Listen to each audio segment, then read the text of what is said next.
Ẹ̀yin èèyàn lẹ́ èwo lẹ ṣe ẹ káàbọ̀ sí Mashola Gist TV. Gist tá à ń gbọ́ ní ìsìn tó ń lọ lọ́wọ́ ò ní wípé bí a ṣe gbọ́ wọn ní bàbá wa Soun Ogbomosho wọn kí Queen Naomi kú oríire o fún gbogbo akitiyan wọn àti gbogbo àdúrà wọn lórí ọ̀rọ̀ Kábíyèsí. Wọ́n ní Queen Naomi jẹ́ èèyàn kan tó yẹ pé àwọn respect gan-an ni wípé obìnrin akíkanjú òun ni Queen Naomi. Ẹ mọ àwọn obìnrin tó máa ń pè ní akíkanjú, àwọn obìnrin rere lọ́dẹ̀dẹ̀ ọkọ, àwọn obìnrin tí a lè fi ọwọ́ sọ̀yà fún wípé wọ́n jẹ́ èèyàn pàtàkì láwùjọ, àwọn ni wọ́n ń pè ní akíkanjú. Bàbá wa Soun wọ́n dúpẹ́ lọ́wọ́ Ọlọ́run fún ayé Queen Naomi wípé pẹ̀lú gbogbo bí àwọn èèyàn bó ṣe ń fì wọ́n tí wọ́n ń fì wọ́n, wọ́n ní wọ́n dúró bí ọmọ ogun ni o. Wọ́n ní àwọn rílì dúpẹ́ lọ́wọ́ Ọlọ́run fún wọn. Wọ́n láwọn dẹ̀ gbé ìyìn àwọn gbé òṣùbà fún wọn nítorí wípé obìnrin tó máa rí irú ogun báyìí tó máa dúró pẹ̀lú ẹsẹ̀ ó ṣọ̀wọ́n. Kò sí obìnrin tó lè ṣe, ẹ má jẹ́ ká tanra wa. Ní kéèyàn fẹ́ ìyàwó mẹ́fà léèyàn, kó fẹ́ ìyàwó mẹ́fà léèyàn, obìnrin wo ló lè ṣe? Kò sí obìnrin tó lè ṣe. So ìtorí ẹ̀ ni wọ́n fi ń dúpẹ́ lọ́wọ́ Ọlọ́run fún Queen Naomi wípé ayé wọn ò rídìí wọn, èṣù ọ̀tá wọn ò yọ̀ wọ́n, wípé Ọlọ́run wọ́n bá wọn ja ìjà yìí. Kì í ṣe Queen Naomi ló jà ìjà yìí, Ọlọ́run ló jà o. Bẹ́ẹ̀ náà dẹ̀ ni ìyá wa Esther Ajayi wọ́n dúpẹ́ fún Ọlọ́run fún ayé Kábíyèsí àti Queen Naomi. Ẹ mọ̀ pé màmá wa Esther Ajayi wọn fi ìgbà kọ́kọ́ fi Queen Naomi àti Kábíyèsí sílẹ̀. Gbogbo ìgbà ni wọ́n máa ń gbàdúrà fún wọn, gbogbo ìgbà ni wọ́n máa ń pè wọ́n, tó jẹ́ pé ìgbà kan tiẹ̀ ni a gbọ́ tí wọ́n ní màmá wa lálàá wọ́n rí gbogbo àwọn ibi èyí tó jẹ́ pé àwọn olórí ń gbé, ṣùgbọ́n wọ́n ní àdúrà ni ó ṣẹ́gun odi Jericho. Ìpè so àdúrà ni màmá wa náà fi wó gbogbo ogun yìí lulẹ̀. Ẹ̀yin èèyàn lé allegedly bí a ṣe gbọ́ nìyẹn. Màmá wa Esther Ajayi wọ́n jẹ́ èèyàn pàtàkì tó dẹ̀ jẹ́ pé Ọlọ́run ń lò wọ́n gidigidi. Bẹ́ẹ̀ náà dẹ̀ ni wọ́n fi Queen Naomi sílẹ̀ ní ìgbà kọ̀ọ̀kan nítorí pé wọ́n mọ̀ pé ẹ̀mí Ọlọ́run àti àyànfẹ́ Ọlọ́run ni ó ń bá Queen Naomi, ó ń bá wọn gbé. Wọ́n dẹ̀ mọ̀ pé Ọlọ́run ń dúró tì wọ́n ní gbogbo ìgbà nítorí pé kò sí nǹkan tí Queen Naomi bá sọ báyìí, nǹkan tí Ọlọ́run fẹ́ gbẹnu wọn sọ, òun ni wọ́n sọ. Wọ́n dẹ̀ rí akitiyan wọn nínú ayé Kábíyèsí. Ìtorí ẹ̀ ni màmá wa fi ń gbé òṣùbà fún wọn wípé wọ́n kú iṣẹ́ takuntakun, wípé wọ́n dẹ̀ àwọn dúpẹ́ nítorí pé wọn ò yẹsẹ̀. Ṣé mọ̀ pé tó bá ṣobìnrin mi á ní a kì í ṣe bátù ní ìnà, bátù Kábíyèsí ni, á dẹ̀ yẹsẹ̀, á fi Kábíyèsí sílẹ̀ àti bá tiẹ̀ lọ.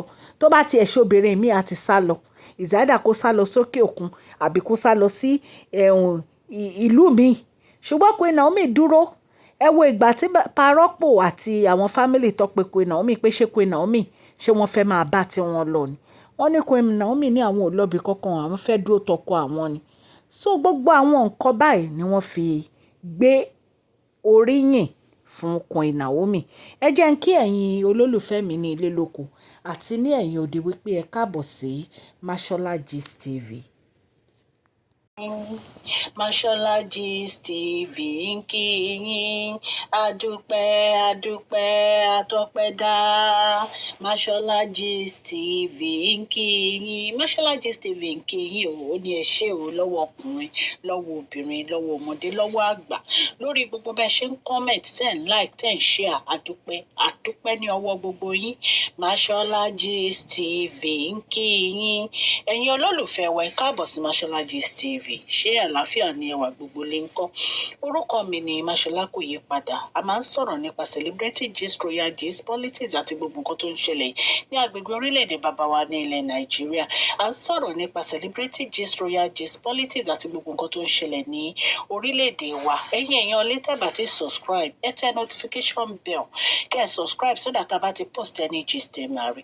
À ń sọ Yorùbá lórí channel yìí nítorí pé a fẹ́ gbàgbé àṣà àti èdè wa. Ẹ̀yin èèyàn lé à ń ṣe advert lọ́lọ́kùn òjọ̀kan lórí channel yìí, ẹ kàn sí wa ní Mashola Gist TV. Ọlọ́run Elédùmarè á bá mi gọ́wọ́ yín sókè o. Ọlọ́run Elédùmarè á bá mi ran gbogbo yín lọ́wọ́ o. Òkè òkè ni ọlá yín á máa lọ o. Ọlá yín ò ní lọ ìsàlẹ̀ láéláé. Ẹ̀yin èèyàn lé bí a ṣe gbọ́ allegedly wọ́n ní bàbá wa Soun Ogbomosho wọ́n ní wọ́n dúpẹ́ lọ́wọ́ Kabiyesi fún ìtọ́jú Queen Naomi. Wọ́n nítorí pé Kabiyesi jẹ́ èèyàn kan tó jẹ́ pé àwọn really ní respect fún, nítorí pé ọkùnrin akíkanjú ọkùnrin ni wọ́n. Ẹ̀yin náà dẹ̀ mọ̀ pé bàbá wa Ọọ̀ni of Ifẹ̀, mo wólẹ̀ forí adé o Kabiyesi, wọ́n jẹ́ monarch king, ọba tí gbogbo ọba tí wọ́n júbà, nítorí pé ọ̀rọ̀ wọn ó ń ya gbogbo àwọn ènìyàn lẹ́nu ní pé ọmọdé ni wọ́n ti jẹ ọba. Ọlọ́run dẹ̀ wá dúró tì wọ́n, wọ́n ti wá di bàbá gbogbo wa ní ilẹ̀ Odùduwà. Ẹ̀yin èèyàn lé wọ́n ní bàbá wa Soun wọ́n náà dúpẹ́ fún Kabiyesi o. Wọ́n ní wọ́n dẹ̀ dúpẹ́ fún Queen Naomi. Wọ́n ní ìfẹ́ tí wọ́n ní síra wọn kò ní bàjẹ́. Àdúrà ni bàbá wa Soun ṣe. Wọ́n ní ìfẹ́ tí wọ́n ní sí fún ara wọn. Wọ́n ní ìfẹ́ yìí ò ní tí ayé ò ní bàjẹ́.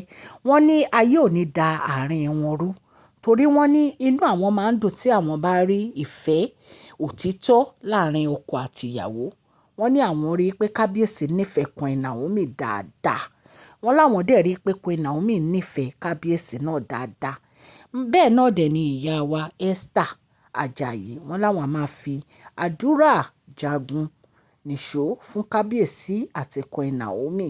Ìpè Ọlọ́run Elédùmarè á wà pẹ̀lú wọn o. Ìpè lẹ́yìn tadé ni ká wò, wọ́n á tún bí ọmọkùnrin, wọ́n á tún bí obìnrin ní àṣẹ Ọlọ́run ọba. Bí a ṣe gbọ́ nìyẹn ẹ̀yin ará ilé, a ní ká mú gist wá fún yín. Mo dúpẹ́ lọ́wọ́ gbogbo etí tó ń gbọ́ mi ní ilé lóko àti ní ẹ̀yìn odi. Ọlọ́run ọba láàánú á bá mi wà pẹ̀lú gbogbo yín o. Àtọkùnrin àtobìnrin tẹ́ ń like channel wa, tẹ́ ń comment, tẹ́ ń share. Ọlọ́run Elédùmarè á bá mi gbọ́wọ́ yín sókè o. Ẹ ní tọrọ jẹ, ẹ ní tọrọ mu o. Ọwọ́ yín ò ní kan ìsàlẹ̀ àpò ní agbára Ọlọ́run. Ẹ̀yin tẹ́ bá ti subscribe, ẹ subscribe o. Kẹ́ẹ̀dẹ̀ tẹ notification bell yín so that a bá ti post any gist ẹ máa rí. Òkè òkè ni Ọlọ́run á bá mi gbé ọwọ́ yín lọ o. Ọwọ́ yín ò ní lọ ìsàlẹ̀. Ẹ jọ̀ọ́ ẹ má gbàgbé kẹ́ fún fídíò yìí ní thumbs up o. Mo dúpẹ́ lọ́wọ́ yín. Please share this video, like and subscribe. God bless you all. Mashola Gist TV, love you all. Mashola Gist TV, love you all.